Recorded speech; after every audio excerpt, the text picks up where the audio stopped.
When it comes to CMA versus appraisal, the process is really very, very similar in that an appraisal is done by a licensed appraiser that has a license and training to do an appraisal. An appraisal is for a financial institution. A comparative market analysis, that's what we are going to do. Sometimes we also will do BPOs, broker price opinions. Both of those are very, very similar. The broker price opinion is much more structured in that you have to get three active listings, three sold comparables, and base your values solely on the comparables that you use. But either way, the process is basically the same. There isn't separate data for the appraiser versus for the real estate professional. You have the ability to be able to pull up. It's not like the appraiser can suddenly produce comparables that we don't have access to. The appraiser is using the same data. Now, they may pull off market deals, that kind of stuff, but we also, like, if you utilize a system such as RPR, you can also pull the data from the public record the same exact way. So they aren't just like sometimes folks will be like, well, I don't know where the appraiser found the comparables. It's not like they have different comparables. The appraiser database actually doesn't have values in it. It doesn't have prices in it. The prices fall off on appraisals for VA and FHA. I think after 120 days, if I remember right. And so like old appraisals don't have any values. And if you were to look at the appraisal database, it doesn't have any of that in there. So CMA is going to be done by a licensed agent. Appraisal is going to be done by a licensed appraiser. So for us, we're going to be doing them for buyers and sellers. They're going to be doing them for financial institutions. They should, in theory, match up kind of close, but we have to understand that there are different guidelines for different types of whether you're using an appraisal or a CMA. And so, like when you look at the different loan types have different guidelines on what is acceptable to use. And what I mean by that is on a conventional, and an appraiser can give us the exact specs, but on a VA loan, the requirements for the type of comparables that they're going to be able to accept are much more narrow than for a FHA, which is more narrow than for a conventional loan.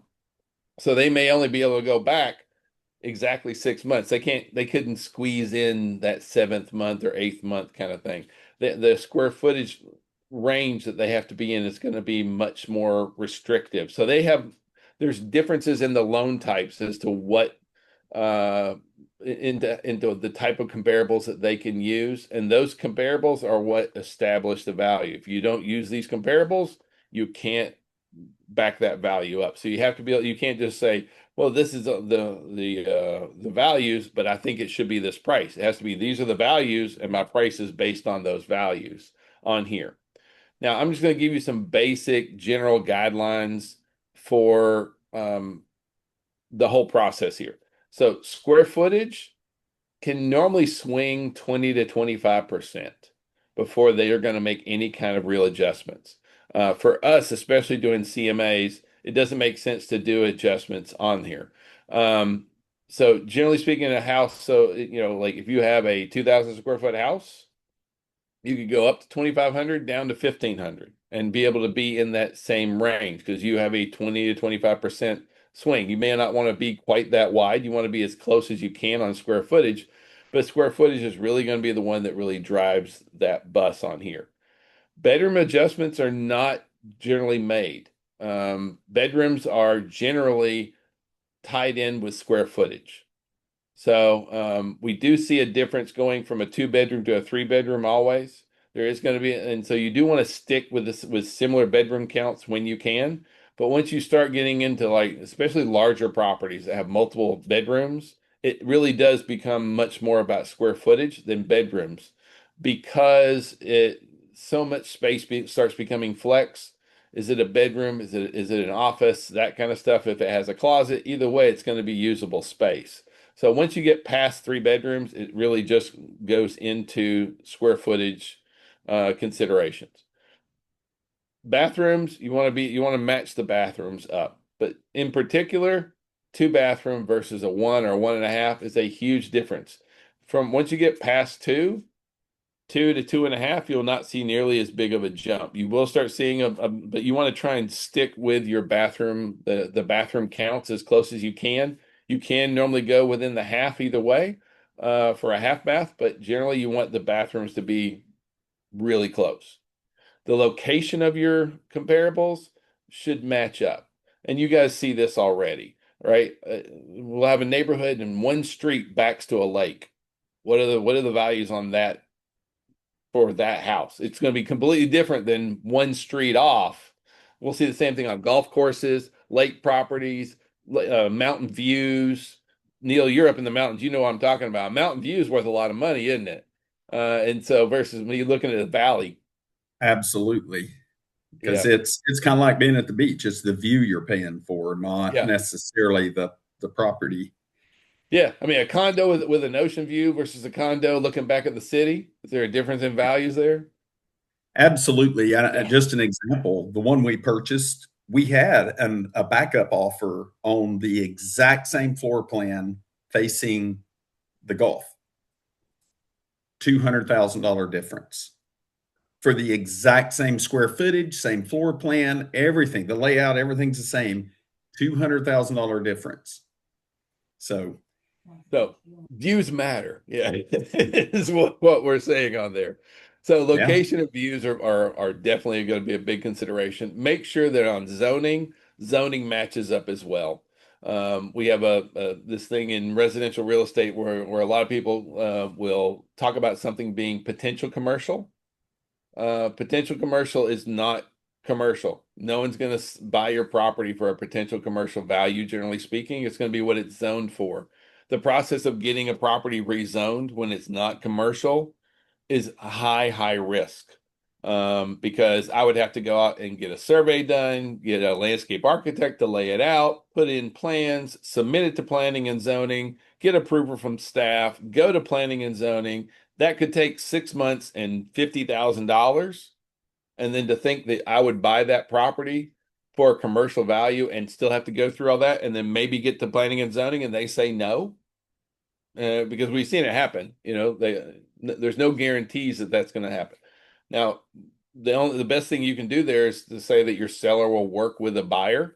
But generally speaking, what something is zoned for is how it's generally going to sell, unless you have a very knowledgeable and experienced seller. And even then, what happens if the seller changes the zoning to commercial? And then somebody wants light industrial or manufacturing or something else, or they need C2 and you got C1, you got to go through the whole process again. And as soon as you, the seller, change zoning, your taxes change. And so if they don't buy it, now your taxes are a 4, 5, 6x more kind of thing. So, moving on. Acreage. Acreage accounts for real acreage, but in most of our neighborhoods, a lot is a lot. Sometimes we'll see sellers who have that weird triangle shaped lot on a cul-de-sac and think, well, I've got a double-sized lot. No, you've got this weird shaped taco thing going on back there that doesn't really shape anything and it backs to swampland. So like in most of our neighborhoods, a lot is a lot, and you're not gonna need to make any kind of adjustments. Where that changes is when you start getting into larger acreage amounts. So 10 acres, 5 acres, that kind of stuff. That's when you want to start paying attention to acreage. Now, you're going to have a hard time comping out properties on larger acreage tracts. Now, generally speaking, the process for this is you want to find other similar homes. So, like, let's say you've got a house on you have a 2,500 square foot house on 15 acres. The chances of you finding a lot of comparables on 2,500 square foot homes on 15 acres pretty rare. But what you can find is you can find you go out and you start looking for 2,500 square foot homes that are not inside a neighborhood and have at least an acre or maybe at least 2 acres. Let's just say you find enough comparables that have 1 to 2 acres and to where you can get a value for what the property runs. And then you check all your land values and you say, you know what, in this area, land runs 22,000 an acre, 30,000 an acre, whatever it is. And so you take a price for the house plus the 1 or 2 acres, and then you establish a value for this is how much the additional acreages are worth. Now, acreage is still going to be different because understanding what fencing, cross fencing, is it set up for horses? Is it completely wooded? Does it have access to any utilities? Can we subdivide it? There's a lot of questions that go in there with it as well. Most of the time, we do need to back off. There is also a point where you have to acknowledge that there's a time to rely on an appraiser. We had some friends and they wanted to sell their home up in Atlanta, and it has two ADUs on it. And so I'm never going to find a comp with a house and two accessory dwelling units to use up there. So at that point, there's going to be a time and a place where it makes sense to use an appraiser. Pretty much bottom line, you want to make sure that you have that kind of going on all the way through. Um, you know, when it comes to, selecting your comparables, how many comparables do you need? You need enough to feel comfortable for a CMA. Like if you're going to do a broker price opinion, you would need 3 active listings and then 3 sold comps. That's kind of a general rule of thumb. Most of your appraisals will have 3 and 3. And so if you can get that, that's good. But we also don't have the same rules applied to doing a CMA as we do on what an appraiser would actually get. Our appraisers are always going to have a certain set of rules that they have to follow that we don't necessarily have to follow either. But being said, like, do we have to sell properties within 6 months, or can we only list? Can we only share properties that have been sold in the last 6 months? We can squeak that out a little bit more. You are going to have an issue at times where you don't have enough comparables, either within the time frame or within the location. And the challenge here is that that's the same issue an appraiser is going to have. It's not like the appraiser's just magically going to create properties that you can use now. So in that instance, that's when you're going to go back in time, out in distance, back in time, out in distance. And they're going to keep doing that until they can get enough comparables that they want to use. Um, you know, Please do stick with fair market versus distressed. Most of the time, you will not mix and match. The only time that you will really mix and match fair market and distressed is when you're trying to show, primarily like with a seller, what they could get if their property was in this condition. So I might show like all the other homes that are in, we'll call it rough shape. We can sell it for this price. But if you want top dollar, that's what this price is, but then it has to match that condition. So most of the time, but we will generally stick with whatever. There's no point in showing, well, if your house was distressed, it could sell for this price. No one cares about that. They want to know what the other fair market properties on here. We will jump into Tidewater. So I will jump into what do we do about it, that kind of stuff. I may have Ming jump in and help us out with that one too on here. I'm just kind of running through my list of things here real fast. So, when it comes to basements, you have a couple of different values on basements. You normally have one value for the basement envelope itself, just for the space. Then you have another value for the level and the degree of finish. Your appraisers have very specific guidelines for like what percentage of the basement value that they're going to give versus the upper floors. That's definitely going to be something that we see happen, but it is really going to be highly dependent on the quality of finish. Sometimes you walk in the basement and like the ceiling doesn't go all the way to the top and they've spray painted the ceiling, or it doesn't have, it's got the shop light in there.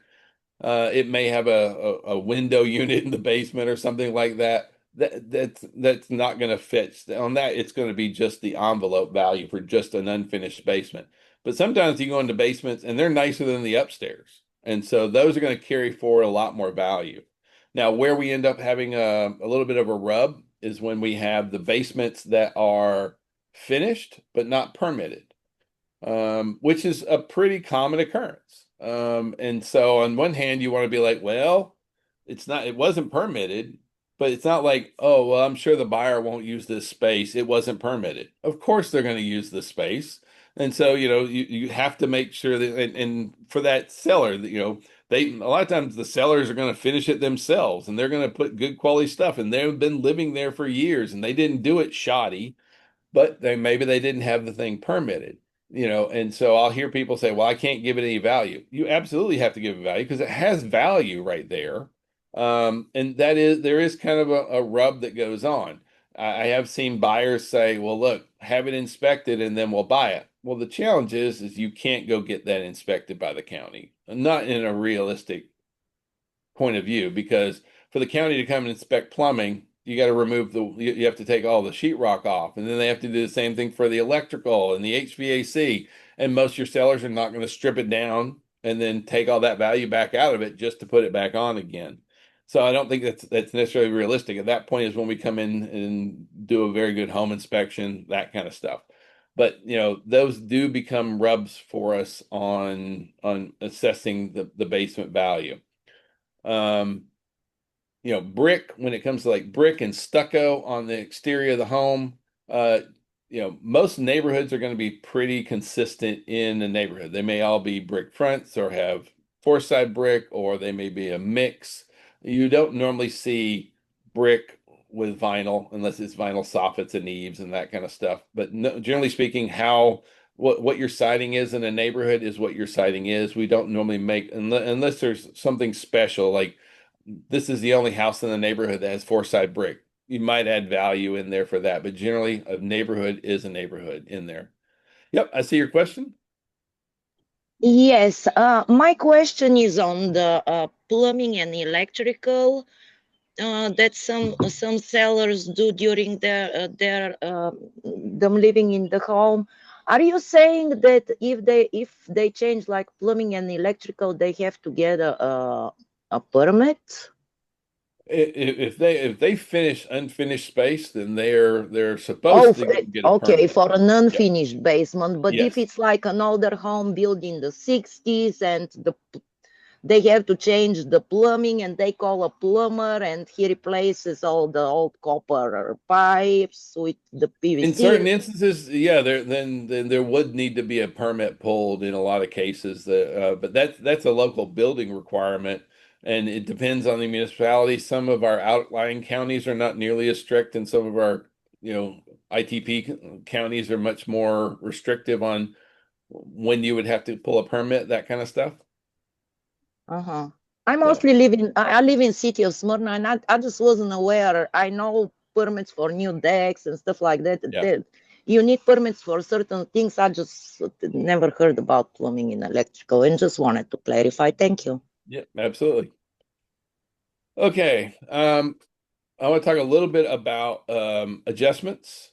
And so we hear, so I know a lot of agents that do a ton of adjustments. I don't.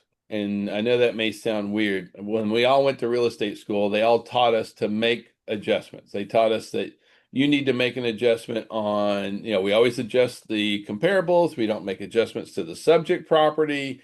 And but the challenge here for me with most real estate folks is we don't know what kind of adjustments to make. And I don't feel that we should do things that we don't know what they are. So, like for most of us, if let's say that you have a three-car garage versus a two-car garage, how much is that worth? Do you know? How much is street parking versus a driveway?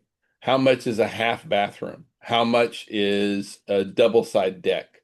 How much is, there's so many instances where I see agents go in and just assign values.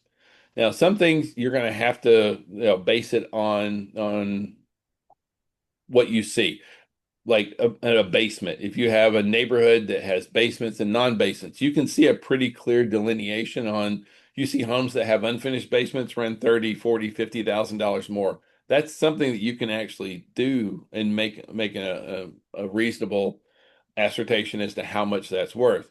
But in a lot of cases, I see where we make adjustments on willy-nilly things.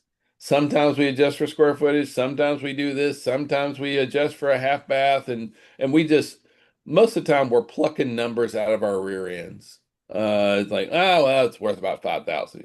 How much is a kitchen upgrade? But I'm going to give it $10,000. See, I don't feel that we should be making adjustments on things that we don't know. Now, the appraisers, they have software, they have systems, and they have their processes for how they can go in and they make a lot more adjustments than we do. Generally speaking, for most of us, like when it comes to adjustments, I personally don't make hardly any adjustments. I'll only make adjustments for basements and for pools. That's really about the only adjustments I'm ever really going to kind of consider in most cases. Um, because those are ones I can clearly see the difference between a home that has a pool and a home that doesn't, and a home that has a basement and a home that doesn't. Those are generally the only adjustments I'll try and make. Most of them, I see where agents go through and make just adjustment after adjustment after adjustment, and the values kind of got dinged. But what I want you to think about is what is your purpose for doing? For us, is going to be a comparative market analysis.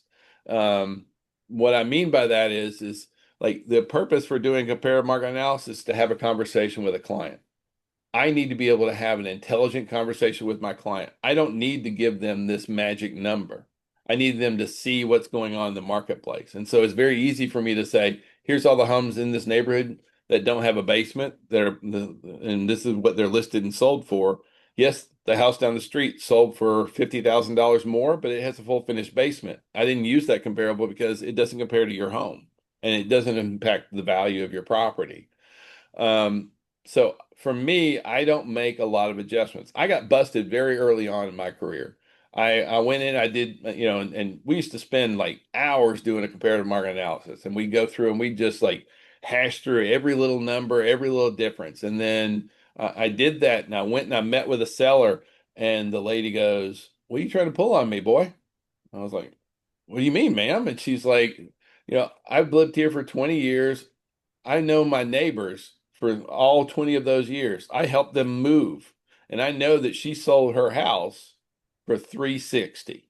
And you're showing me on this paper that she sold her house for 325. And are you just trying to make me list my home for less money? Because I know that she got 360 and you're showing me on this paper right here that her home sold for 325. And so when your purpose is, I need this to show to be able to have a conversation, it's different than I need this for a financial institution. So I tend not to make any adjustments. And by the way, when you don't make adjustments, guess how fast your comparative market analysis really is? It's much, much quicker because the purpose here is to have a conversation with a buyer or with a seller. It's not that I'm not turning this into the bank, right? It doesn't have to be validated that way, that kind of stuff. I leave that up to the appraisers.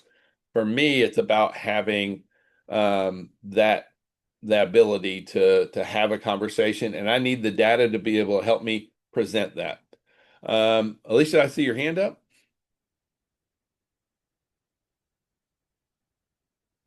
Trying to get off mute. Good morning, Alan. Good Oh, morning, hey everyone. there. So I have a question. My last two listings that I had, I after I did the CMA, I asked my sellers if they wouldn't mind spending a little money getting a pre-listing appraisal because for some reason the sellers think that their home is worth more than what it really is. So do you That advise? never happened. Yeah. So do you think that's a good strategy if they have the extra money to do that? Sometimes, I mean, like sometimes we do need that assistance where because for a lot of our sellers, they're very connected to their property. Their property means a lot. Um, and so I have seen where folks will one utilize an appraiser to help show the values because sometimes it comes down to that whole thing, like sometimes your mom tells you something and you're like, yeah, yeah, whatever, and then somebody else tells you the same thing and you're like, oh, that's a great idea. So sometimes having that third party can kind of help with it. What we tend to do is when we do a comparative market analysis, I sit down with the seller in this instance. And now you'll show these are the other homes listed in your area. This is what we're comparing. This is what we're competing with. These are the homes that are currently on the market that you're going to be competing with directly. And I'll go through and I'll show them the other similar homes. And then I'll go through and say, this list right here, these next homes, these are the homes that are currently under contract. This is what a buyer was willing to sign on the dotted line that they're interested in buying. It was at a price and a condition to do that. And then lastly, this is what homes similar to yours actually sold for recently in this neighborhood. And I'll go through that. And then afterwards, I'll kind of look at them and say, now, would you not agree that your home's probably going to be priced somewhere on this list? And they always kind of go, well, yeah, but I was hoping for this. I understand, but you see exactly where the market is right now. You see where we stand. This is what we're competing with. Why would someone want to give you $25,000 more than what I could buy the house for down here? We buy and sell real estate based on comparison. And so it makes it's much easier to kind of convey that. And that's how I like to do it personally, Alicia. Neil, do you Yes. have any other suggestions in there for I that? do. I do, because there's situations. The best example, like where we live, you've got Lake Lanier. You will have mansions. I'm talking multi-million-dollar mansions beside trailers and shacks. I mean, that's just unless it's like a developed neighborhood, like subdivision. But a lot of those lake properties, back when I was doing listings and stuff, I would always tell my client, you really need an appraisal, because they're always asking me my opinion. I don't know. I don't know what it's going to be, because you don't have comparisons. So I just think there's certain properties. I put lake properties almost with commercial properties, because there's the whole highest and best use. How deep is the water? Yeah, it's a lake property, but if in the winter, it might not look like a lake property. It may not have a dock either. Yeah, I mean, there's just so many situations there where I personally don't want to take on the responsibility of trying to come up with a value, because it is so hard. And typically in the past, when it was lake property, it wasn't hard to convince a seller of that, because they knew. I mean, it's pretty obvious. Yeah, my neighbors, I don't want to be compared to them. So I think in those situations, yes, but in typical listing situations, like you said, is sitting down with them, showing them, this is not just my opinion. I'm not saying what I think of your home. I'm telling you what the market shows. And then I used to tell people too, hey, I think you're listing it high, but if that's what you want to do, unless it was ridiculous. Now I've had some that were so high, I'd say I can't list it for that, because I knew it's going to waste my time. But I would say, hey, we'll go ahead and list it, and you're going to be the highest in the neighborhood, and there's new builds being built that are a few thousand less than this. And then let the market tell us in the first week if you're too high or not. That way, it's like that information's coming from the market, not from me. And typically, when you've had that conversation about, well, we need to do a price reduction if you're not getting showings, if you're not getting offers that first week, 2-week max. And and there was times I'd have a seller reach out to me first and say, hey, I know you said if we didn't have any showings during the first week, we needed to have a conversation about our price. So I'm calling to have that conversation. And sometimes they'd be like, well, what do you think? Well, should we drop it 5,000? And I'm like, well, to me, $5,000 is not a price drop. I said, because if I'm making an offer, I've already assumed I can get you down 5,000, and depending on the market. All right. And that was that specific. And then we dropped it to where I suggested they go to begin with, and literally got under contract that weekend. So, but I like what you said, Alan, about keep referring to the market, not your opinion. I'm just, the middle guy that is in this day in, day out. And I watch the market every single day, not just because I've decided to sell my home. So anyway. No, I'm with you. I think that the best thing we can do is make sure that your sellers know, look, it's us against the market. It's not me against you. I'm on your side here. And we really are. We want to sell the home for as much as possible, because in most cases, it's better for us. But like we Yeah. also got to be realistic. If it just sits on the market, it's not going to do us any favors. Now, sometimes an appraiser may not even help you. And I'm just like we sold a multi-million-dollar property and it sat on 20 acres. It had a 10-bay garage. It had a second house. It had an in-ground heated pool, and it had like a 6,000 square foot house.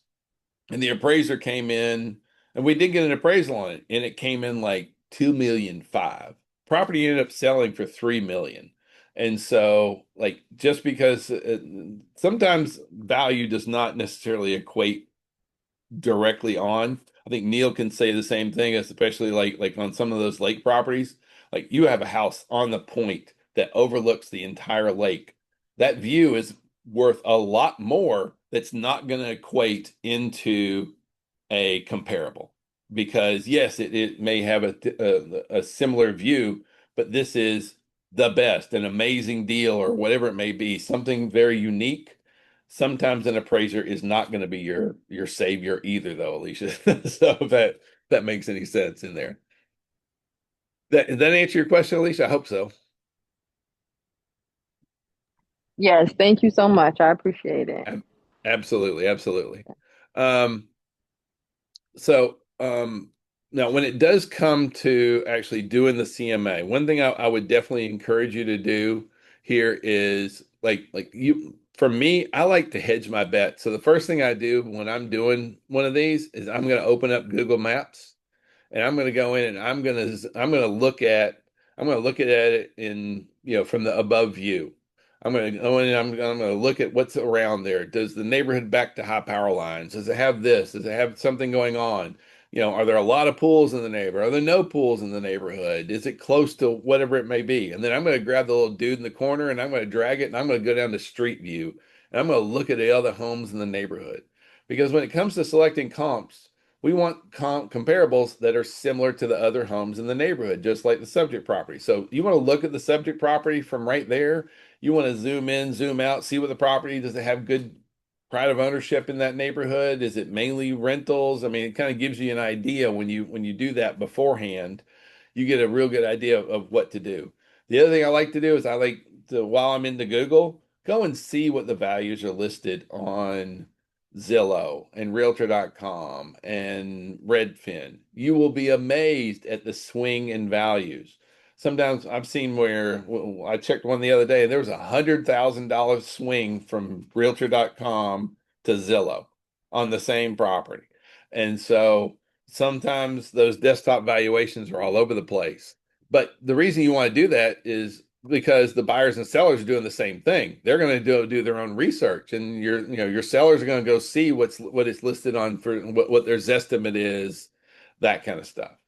You do want to go in and check your tax records before. I mean, while you're doing the CMA, you want to go in and make sure that is the person you're meeting with actually the same person that's on title that's on the tax record, that kind of stuff.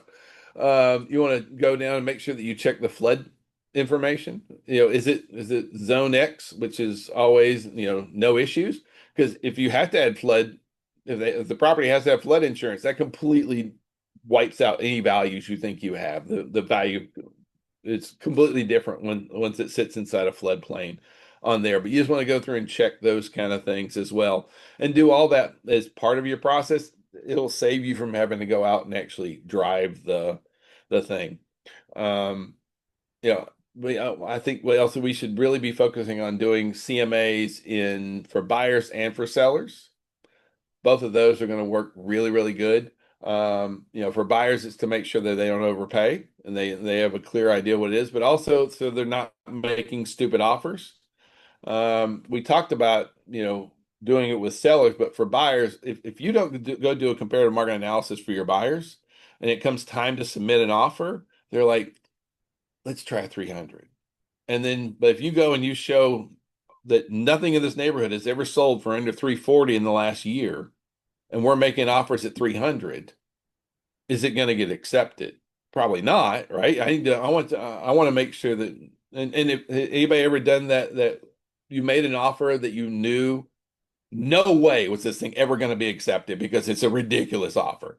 I'd like to stop them from making ridiculous offers. And the way to do that is you show them what the comparables really are running. Now, I know that's different if you're working with investors. Our investors will throw lowball stuff out there all day and they don't care if they offend the sellers. But most of our buyers really want, like at this point, are trying to make legit offers, that kind of stuff. Oh, I see your hand again. Yes, my question is on the flood zones. Does the tax assessor provide this information, and if not, where do we go to get it without paying? There's two things. So on the tax records will show if it's what the flood zone is. If it's on there, Okay. it'll say X or it'll say something other than that. X is the good one. Okay. If you have any real questions, the easiest thing to do is to hit up your lender because the lenders are the one that's going to require flood insurance. And even though you may be listing the property, call your favorite lender, give them the address, have them plug it into their system. They can tell you if this property would need flood insurance to qualify for a mortgage. And that's the easiest way to do it. Now you can go in, you can check the flood maps and you can look at the there's all sort of GIS mapping and that kind of stuff that you can look at, but really the easiest thing is just to call your favorite lender on there. Thank you. Absolutely, absolutely. So, earlier we had a question, and I want to kind of jump into that one real quick and talk about Tidewater requests, Tidewater issues. Now, Tidewater generally happens on VA loans, and that is what happens when you get a low appraisal. What do you do? Um, I can say the very first thing is to make sure that you keep communication going. A lot of times, once we hit an appraisal issue, everyone just suddenly gets into that's how it is mode, and those deals tend to die. The deals that stay alive are the ones that we keep communicating with each side. If you on the buy side just send over and say, okay, the seller's going to drop their price here, and all you do is submit a price reduction and don't have a conversation, the sellers may tell you to go pound sand. And so keeping that communication open is a very important piece. A lot of times, if we have appraisal issues, the negotiation has to start again. Like, you have to kind of determine what's happening in the market right now, because the market is going to, and as well as what are the needs of your client. We've had plenty of instances where, we had a buyer that was 7 months pregnant, and we had an issue where, like, in 2 months this baby was coming, and we were all the way at the very end and didn't hit appraisal, and it was like $2,500 less. So the buyer made the decision to see, could we split it with the seller?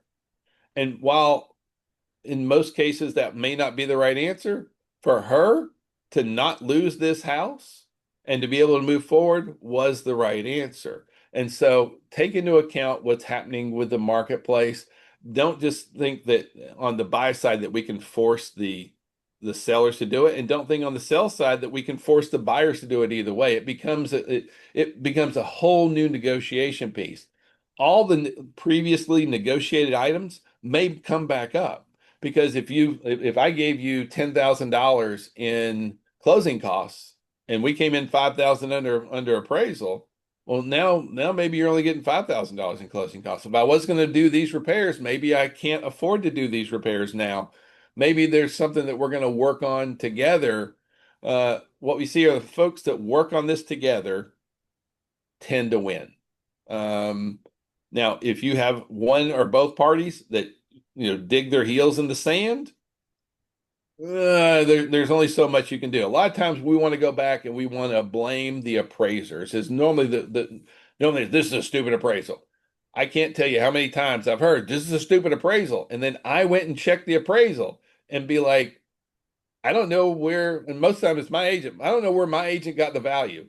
And I get it. The sellers are like, well, I agreed to this. The buyer and the seller agreed to this price. So obviously it's the price. Well, the appraiser didn't agree to it. And based on the comparables, that's not the right price. And so this is how much the bank is willing to lend.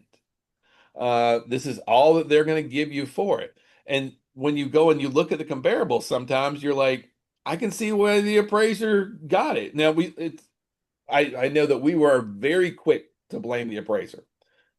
But half the time when I hear this, I'll be like, "Can you show me your comparative market analysis?" And I get it's out there somewhere. I'm sure it is. It's out of date. I don't know where I put it, that kind of stuff. And come to find out, in most cases, we didn't do a comparative market analysis on the front end. The seller said they wanted to sell at this price. We listed it. We got an offer. And I get it. That's the easy way to do it. But then when it doesn't come in at value, then it's suddenly, okay, the appraiser's an idiot. And I don't necessarily think it's that the appraiser's an idiot. They are working within their particular guidelines for what they have to work with. Now, there are instances, and Ming, maybe you can step in and talk about it, where we can go after the lender to say, hey, because it's the lender that has to make the request to the appraiser. Now, some of your loan types are much more likely to allow this. VA gets penalized if they make changes. So most of we see it very rare for a VA appraiser to make a change on there because they get dinged on their report. But Ming, is it possible to ask the lender to have an appraisal change, to have an appraisal So evaluated, to have a second when you appraisal put a done? house under contract, when you put a house under contract, if you have a high water request, please immediately respond back to them, because when you don't, you're at the mercy of the appraiser, because the only reason why the VA appraiser will even request that is that they can't find a value of the property for what is under contract for. Okay. So what you want to do is list all the improvements that your client has made recently, not 5, 6 years ago. Okay. But recently, in what they feel like justified. Now, granted, you may put a pool that's worth 100 grand. Resale value pool may be valued at $40,000, $50,000. That is it. And during pandemic was valued much higher because that was a demand. Nobody can go anywhere, so therefore they all stay in their own backyard. So you have to justify why your house is special. If you put a brand new roof, if you put brand new HVAC, while the other comparables in the neighborhood are builder grade or original, if you want to put, of course, you will get some credit for the pool. Or if your seller finished out a basement, and the recent cost, whatever the upgrade, they will give you some credit for granite countertop versus Formica, what's around the area. But understand, whatever the seller put in the house is for their personal enjoyment, not necessarily the value of the market, because the neighborhood is only going to run as high as it can before you are priced out of market. So, and what, like Alan mentioned earlier too, is that if you have a client, if you're stuck on $2,500, the best way that I have always talked to the client is that, okay, what's your monthly mortgage payment? Usually around 2,000, right? For an average starter home. So you want to give up this contract, which we can close in the next 10 days, and put the house back on the market for another 60-day minimum, because you need about 30-day advertise, another 30-day close.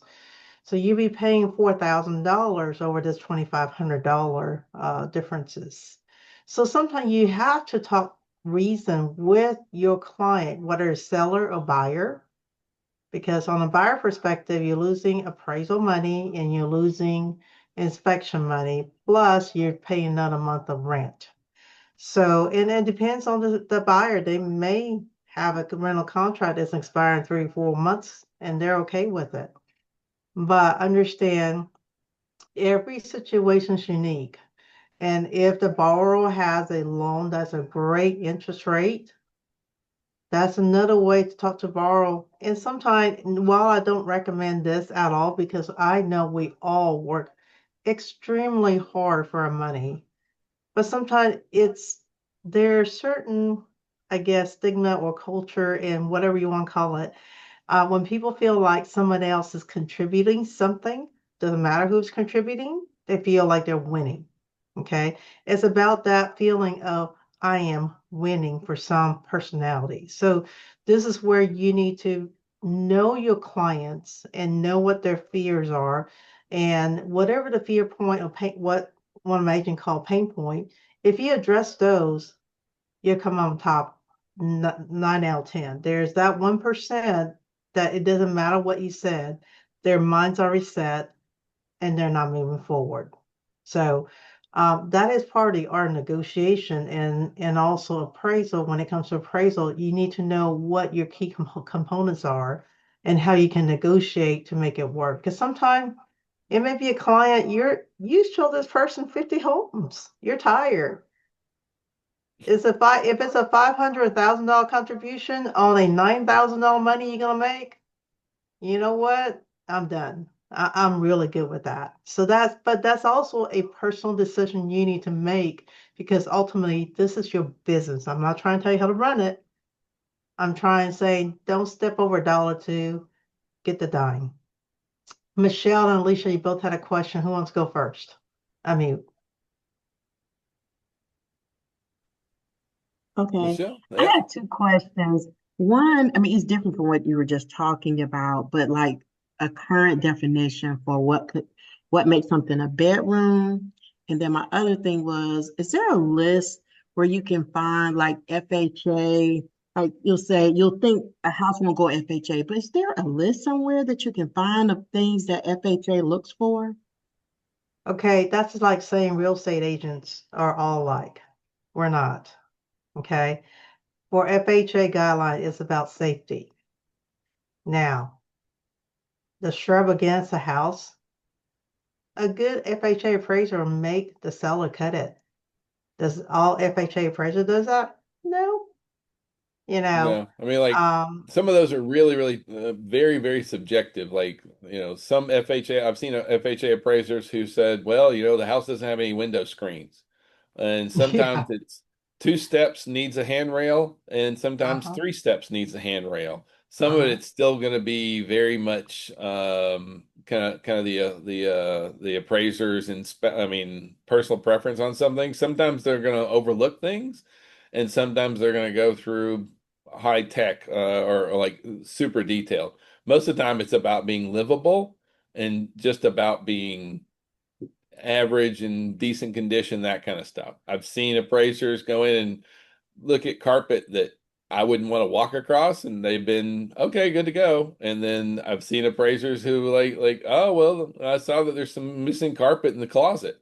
So it really it's a very subjective thing, Michelle. I'll be honest with you on that. Well, to be called, and Michelle, back to your question about bedroom. The bedroom has to have a window and also A closet. access to an exit.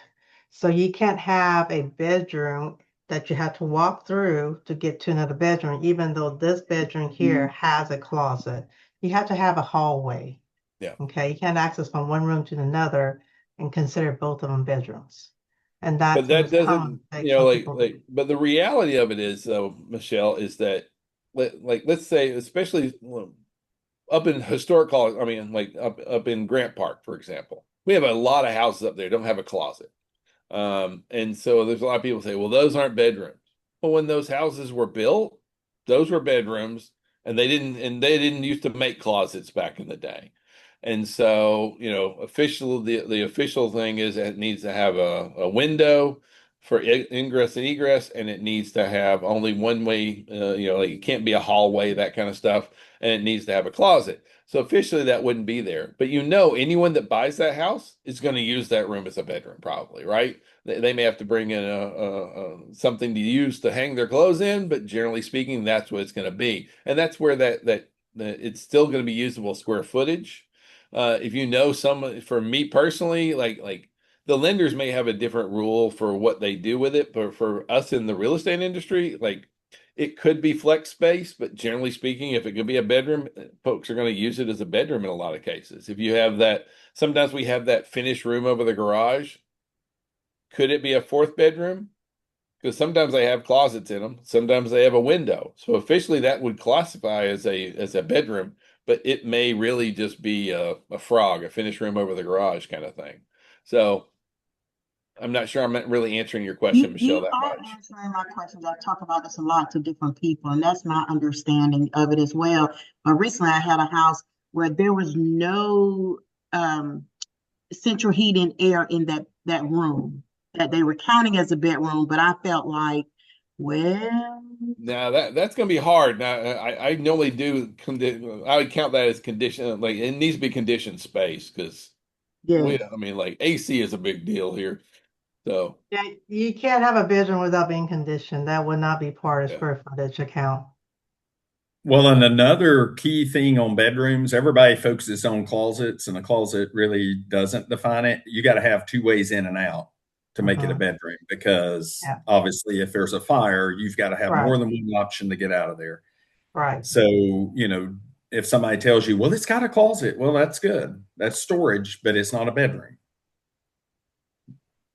yep. All right.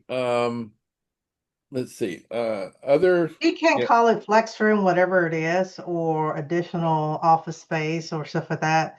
flex space. Yeah, that's a pretty Technically, common on one. an appraiser mind, that is not a bedroom. But it would account for the square footage. So, now whether Yes, heat or not. please use whichever system makes the most sense for you. And what I mean by that is, like, if I'm looking at condos in Midtown, please make sure you're using FMLS or at least having access to it. I'm not pro Georgia MLS, pro FMLS, but make sure that you're using the MLS that's going to give you the greatest number of comparables. Me personally, I really like RPR. I like RPR because it pulls data from both MLSs at the same time, as well as just off market properties too. So for me, the easiest one to use is RPR. I will If you're a caution you, realtor, huh? that's the Yeah, you only do have to be a realtor realtor for benefit. that. So if Uh, you're not a board member, that is not available. I'm so yeah. sorry. I will caution you on Cloud CMA. Cloud CMA is very easy to make a great looking CMA that is absolute garbage. You can go into Cloud CMA, put in an address, and there's a little button that's like down and dirty, and it just picks 10 random addresses for you. And it will come back, it'll give you a 50-page, full color, beautiful layout that is just full of garbage, not based on any value. Now, if you pull the comparables yourself and you're using that platform to share it in, I love Cloud CMA. If you're letting Cloud CMA do the work, that's a bad thing because whether our buyer, like one of the top things a buyer wants from us is to, help me find the property, make sure I don't overpay. For our sellers, it's, they want help with marketing, timing, and price. So either whether it's a buyer or seller, pricing comes in at a really important thing. Don't leave that up to the machines. Go in and pull your own comparables to help guide your clients. Hey, really quick, I know this is not really appraisal, but it does relate to appraisal. If you are buying townhomes and condos, make sure that master association is within guideline of a lender. And as an agent, there was a protection clause written in GAR, probably about 2 years ago. If the master association doesn't align with the loan, it is the property itself that is not qualified, not the buyer. And the GAR contract, the way it's written, you are able to terminate that contract and get the earnest money back. So that just understand this is not related, but because you mentioned Well, condos. it is actually very related because that will affect the values. Mhm. Like if you can't get a loan for it, that's going to affect the values, right? I So that know kind of stuff. So yeah, it's a financing thing. It's not really appraisal, but I just want you guys to know it goes yeah. side by side. And right now we are having some issues with Master Association because unfortunately the board, so the builder typically has the original association. When they get turned over to the homeowners, you have all these people sitting on board that doesn't understand real estate. And what they're trying to do is cheapen the insurance on the Master Association and basically either increase the responsibility of the borrower or the homeowner on their deductibles. And when you have too high a deductible, it will not comply with financing. And therefore, you have board members that are doing things that they don't understand real estate side of it.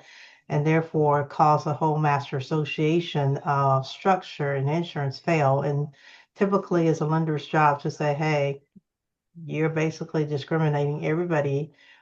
This is only a cash buying because of the way your policy is written. So I just want to bring it up to y'all's attention, and that yes, you can terminate if the master association's not in alignment with the financing, and it's not the borrower, it's the subject property. Well, and I think that there's a lot of people that right now are leery of condos. I think condos are a great deal right now, simply Oh, because of that. Neil, absolutely. Neil obviously, would I think get got you feel the himself same one. way. Neil, you just bought one, so I'm pretty sure you don't feel that you're not feeling negative about them. So you're You're on muted, mute. Neil. Oh, sorry, but you do Yeah. have to be careful about the associations because they're, you can have two sets of condos side by side, and one of the associations may be in arrears and the other one sitting good. You've really got to do your due diligence. And also, guys, if you guys come buy a condo, I would recommend you sit on the board. There's always opportunity to sit on board in a condo because that's going to help you control what's going on with that association, not just for now, but for future fee structure as well. So if you're going to invest, I think you need to invest some time in that as well. Yep. All right, I have captured your morning for nearly an hour today, so I hope this has been a helpful session. Does anybody have any other questions that they'd like to hit, myself, Ming, Neil up with, that kind of stuff? Anything else that we can help you guys out with? I just had one question. I'm sorry. I put it in the chat in reference to just trying to overcome these listing agents. I had an FHA appraisal. Ming helped me out a lot with it. When the appraisal came back, it came back $15,000 less. She was steady trying to defend the fact that she received offers at list price. I was trying to explain to her, I understand that. However, that doesn't negate the fact that this is the value. She did start trying to break it down, saying that they listed her property as a C4. It should have been a C3. And I mean, I guess the question is redundant. Like, how do we overcome these listing agents? She tried to go to the lender and try to do a reconsideration of value, and the lender was like, that can only be done on the buyer side. So I had to pull the clause in the FHA contingency because it was like she was trying to eat our days up while she was trying to not agree with the value. And I understand that. And, on the mortgage and also appraisal side, there's classification of a property. You can go from C1 to C4, C4 being the worst property, meaning there's obviously for maintenance and also hazardous safety issues. I haven't seen, well, I recently seen a C4, and let me tell you, it was horrible, the property condition. And so you can argue with the expert all you want who does that for a living, or you can educate your seller and let them know what's going on. And this goes back to the point, Shani, not everybody is on the same level of practice or experience, Yes, and therefore you need to rely on others. And sometimes you just can't force a deal that is not going to work. And what happened is you're not the first one. You'll be the first one the transaction fall through. Then comes the second and third and fourth, and then the seller's going to look at that agent and say, "What's wrong with you?" So, correct. there's just certain things that we can't force, and these are the facts. And sometimes the facts are not nice. It's not what we want to hear. I get it. But at the same time, it is what it is. And what are you, well, if the both parties will agree to work together, or they can agree to disagree and go their separate ways. And I hate that because, we all want It to really help. does come down to negotiation styles, Mhm. honestly. Some people are just like bulls in a china shop. They'll burn it down before they can do it. And I know that's not a great answer, Shoni, but it unfortunately it's true. It's where we end up with having two parties that are both trying to work to get something, but sometimes you have someone that comes in trying to bully. Like this is That's what she Well, was ridiculous. trying to do. Yep, there's yep, a She lot was of very bully agents nasty. out there. yep. Yeah, So she was very nasty, and her at the end of it, I feel like she was speaking on behalf of her seller, and so I stopped communicating with her via email, and I put everything I needed to say via an amendment to address concerns. So she had to present that, and as soon as we did that, the seller signed off, and we moved forward. So it was her trying to capture those little extra Try to $500 in bully. Yep. commission. And I Yep. wasn't with it. But Good thank y'all so job. much. I appreciate it. All right. Wish I had a better answer, but sometimes you just got to fight with the bullies. So, I know it's not a great answer, but fortunately that's true. Clarissa, you had a question for us? Hi, yes, good morning. I do Morning. have a quick question. So I have a customer and I've been talking to this customer. So she's in a rental property and the owner of the property um told her that he would sell the property to her. And she's a elderly lady and her concern is that she doesn't feel like she needs an agent representation. So I have like went over like the benefits of her using a agent because I asked her the question when she was telling me about the owner. She said, "Oh, he buys a lot of properties and sells them." I said, "So it sounds like he's an investor." Um, so how like I've had multiple conversations. How can I redirect a conversation or kind of like reassure her, the importance of potentially using an agent because of it being, a seller whose home it is and she's the renter looking to buy it. If it were me personally, my best recommendation is to set an appointment and go have a sit down with her. Go and chat with her, and then bring your buyer's presentation. If you don't have one, you can go to max1.rock/buyers. We have a buyer's presentation in there.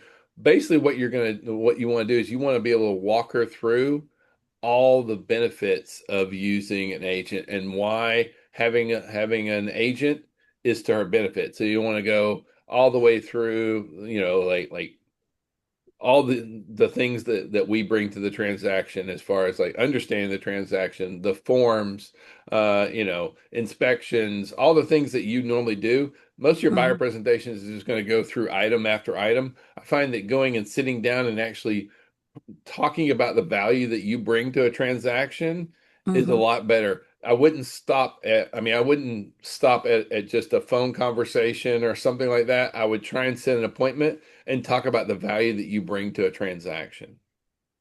Okay. Melissa, the other thing is that ask the buyers that if you have a question during the process of the transaction, who are you going to call? My job is protect my clients always. Yeah. And if you have no one to talk to about any contractual legal languages, do you think that you're in the best position? And not only that, investors are I, right? It start with I, so that means me, the first person, my self-interest. They're there to make income. So therefore they're going to do the best deal for them, not They're you. not looking for a Your balanced job. deal. They're not looking for a No, transaction where they're not everybody looking wins. for They want fair. to win. Right. Yeah, Right. they're not fair in the game of real estate just because they have knowledge beyond average buyer, that they know how to structure certain things to make it look like it's pretty, but in reality, that is an opportunity that that buyer can pay more than what they originally thought. Absolutely. But if she's having these questions with you right now, what makes you think that she won't have questions during the process of the transaction? What if they're telling you wire something, you don't know who to talk to about wiring, who's going to protect you? I mean, all these things come in play. So I would definitely let her know that, this is what I do full time. This is my living. And my first and foremost obligations protect the public. And that's you and my client. Great. Thank you so You're welcome. much. Thank you so much for that information. And I do have one more question offline about a property. Okay, we'll talk after this. Okay. Okay. All right. Anybody has any appraisal, anything in reference to lending and appraisal, I'd be more than happy to answer. But we'll address the issue, Michelle, on bedrooms. Just want you to know that a lot of time, and Alan's right. When appraiser for the value on a property, it's hard for them to go back and change it unless you actually found mistake on the appraisal. Would they make mistakes sometimes? Absolutely, because if they have 5 or 6 appraisals to do one day, they can sometimes cross-reference some of the information they've written down. So if there's a difference in bedroom counts and square footage, um, any things that is newly improved, meaning roof, HVAC, those are big ticket items, or the whole kitchen remodel and stuff like that, there is some value for that, but it's never going to be the same value as the owner put in on the property. So those are things you can dispute. Some will not give you any value for the upgrades, while some will take consideration of those upgrades. Okay. All right. Any other questions? Oh, I just Oh, want to say I did. thank you. And just one last thing, Yeah. again, to everybody is that your advice of providing information, it really helps a lot. And a lot of them will say thank you. And even with those upgrades, I feel like it is very helpful when you say how much was spent or whatever, and they may give some value. And so I like being proactive. And so, yes, thank you for making that, in the very beginning, that it's okay to talk to the appraiser. It's okay to give them information, because at first I did not know that. Yeah. Hey, really Yeah. quick, if y'all know it, sorry, homeowner has a list of repairs that's upgrades, go ahead and list them out, put on kitchen counter. So the appraiser comes in, they can see it right there and then. They know what's been, and I will also put the dollar value beside those improvements. Yeah. All right. We do have one last question here. Trina said advice on how to recover and sell an overpriced listing. Well, at that point, you have to get them into the range of reasonable. And so that's when it's time to pull a new comparative market analysis. Um, on an overpriced listing, sometimes I will show expired listings, because expired listing, another word for expired listing, is overpriced. And so, like at that point, you can say, look, these are the other homes that didn't sell, and oh, by the way, they're the same price as yours. You can take them and set it and bring them on some showings with you, and go let them see the competition. See, this house here is listed for 25,000 less than yours, and it's got granite countertops, and it's got this, and it's got that. So you can take and show them those kind of things. It's just about getting them to understand the value. So for me, it would be about pulling in a fresh comparative market analysis, sit down and explaining really what's happening in the marketplace right now. The other issue that's kind of going on right now that we're seeing kind of across the board is we have more sellers than we have buyers right now. We're in a market where our market is very much more balanced. The buyers have a lot more power. A lot of our sellers feel that because for the last 6 years we had 60% appreciation, that real estate is appreciating at 10% a year. That's not the reality of what we're seeing right now. Real estate is generally very, very flat. Now, I know there's differences in the location is always very, very dependent, but so much of this is really about them understanding that this is not me versus you. This is us versus the market. And here's where the market is. So I hope that helps, Trina. Um, Anybody else have anything else?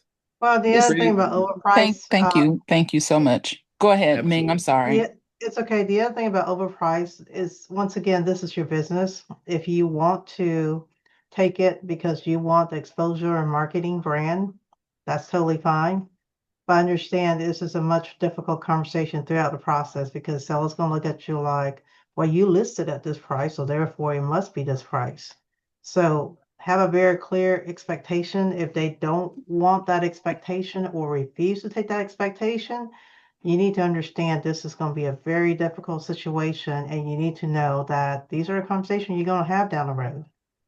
Yeah. And I actually called Alan about this one and I took it anyway, even though I knew it was going to be overpriced. It's But okay. It's but the but sometimes, the the exposure has been great. But I Okay. am having some different conversations yeah. with the family. And I know you know how you just take a listen because you really want to help the people, and Yeah. you really want to help grow your business. So I appreciate you guys so much for your honest approach to how you Well, address these concerns. And like I No say, it's worries. about branding. I done in my rookie day? Absolutely, because I'm trying to get exposure in the market.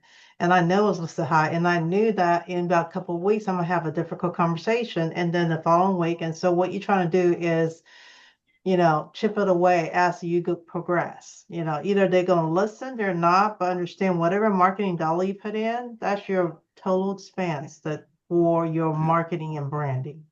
As long as Yeah. you walk in with your eyes wide open, you're good to go. Okay, cool beans. Thank you guys. All right, guys. Well, thank you guys very, very much. We really appreciate your time. I hope you have a great week, and let's get at it. Next week we have Shantha's back with us next week on Yay! marketing, and that's a great one. So I hope that you can jump back next week. Go out and get active. Call clients. Absolutely. That's gonna blow your business up right now. Love y'all. Thanks. Bye, Have a great guys. day. Take care.